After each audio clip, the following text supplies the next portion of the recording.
Hey everyone, it's We the People Institute coming for week 6 of our Constitution reading plan. On this one, we're going to be talking about Amendments 11 through 20.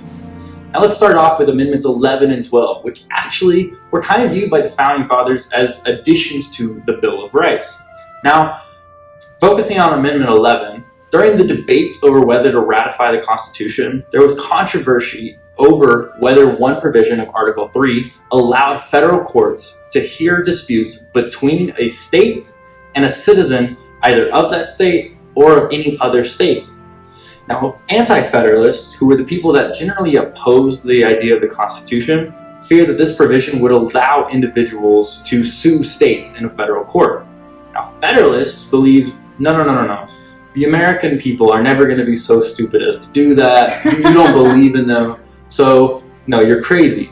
However, enough Federalists kind of understood that this was not the intention of it and that it could be interpreted that way, that they decided to pass Amendment 11 to make sure that no people are allowed to sue states, especially those they did not live in. So I'm not allowed to just go out and sue New York, even just because I hate it as a state. That's not allowed based on Amendment 11. Now, Amendment 12 actually focuses on a very specific issue that the Founding Fathers faced pretty shortly after the U.S. Constitution in America as a whole was created.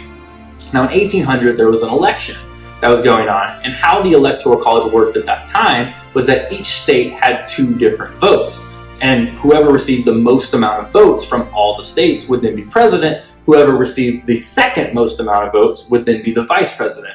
Well, we actually ran into this issue where we had a tie because everyone voted for the same 2 people from every single state. So Aaron Burr and Thomas Jefferson actually both received a tie, and it went to the House of Representatives to then decide who would be president.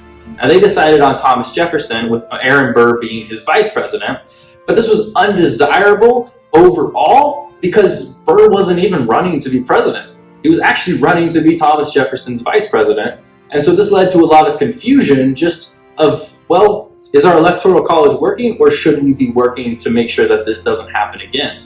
So what Amendment 12 did was it essentially allowed states to vote twice. Once for the president, so all presidential candidates running against each other are then nominated and elected in that regard, and then vice presidents are then also voted for, so that way we never run into this concern about a tie. So it didn't cause a huge issue, but it was a problem that they just didn't want to have to face in the future. Nearly 60 years later after this amendment, the 13th, 14th, and 15th Amendments were ratified within about a 5-year span of each other, essentially marking the end of slavery and constitutional racism in America. Exactly. And now most of us have heard about these amendments, so we're not going to go too much into the depths of them, because also we talked about them in our Back to Basics Institute that's coming towards you. And Constitution Simplified. Exactly. But these were hard fought through the Civil War and Reconstruction, but were necessary steps for an equal United States. Now, many believe that the founders were not in favor of these amendments, yet 70% of those that signed the Declaration of Independence were abolitionists. It was purely because 3 states were unwilling to negotiate on this aspect and would not join the United States if slavery was abolished, that the founders were forced to keep it in place with hope that future generations would be more open to this idea. Now, amendments are something that the founders never really intended for us to be passing constantly, but one last amendment from this block of amendments that we're focusing on in this specific video that we would like to focus on is the 19th Amendment. It's pretty important. It gave women of all races / colors the right to vote in America.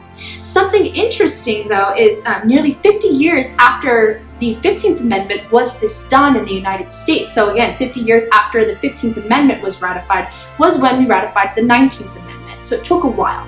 However, a big roadblock probably at that time was that a lot of women at the time didn't really care to have the right to vote. So there were a lot of women that voted in local elections because it wasn't something that was recognized federally, but some local districts or local councils did give women the right to vote. It wasn't something that was federally recognized, and it was something that sometimes women were arrested for if they were caught doing in some municipalities. However, we see that if we look at a specific article from around this time period, it was published from The Atlantic.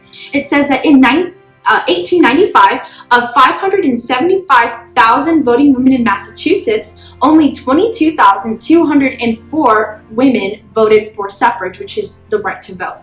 So this shows that only 4% of women wanted the right to vote, whereas 96% of these women were either indifferent or they were against having the right to vote.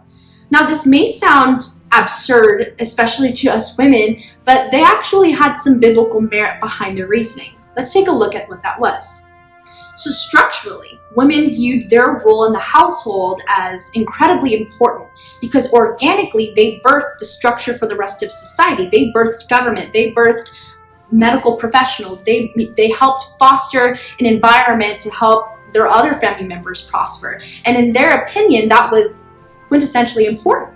Now, therefore, the woman's role in the family was the most important role for a woman to have. That was their mindset. And then as far away as we have strayed from that, that was the reason that motivated or that kind of withheld women from having this right for so long. In this article, there's this specific quote that says, "Man is not a rough and tumble woman, and woman is not a feeble and pliable man." And essentially what this is just arguing is that at that time, they viewed the importance of seeing the differences between men and women. They knew that men could definitely not do what women do, and that there were some things that men could do that women couldn't do.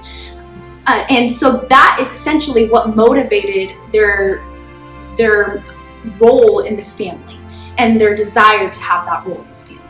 Exactly. But nevertheless, the feminists of the time argue that because the laws of government affect women just as much as they do men, they should be given the right to vote. Right. So they believed, though, that the 14th Amendment, which gave them complete citizenship, did not explicitly advocate that they should be given the right to vote. So, in 1920, the 19th Amendment was ratified and citizens in every state, regardless of race, were given the right to vote. So this has been Amendments 11 through 20 and Week 6 of our Constitution reading plan. Catch us next week when we're finishing up and talking about Amendments 21 through 27.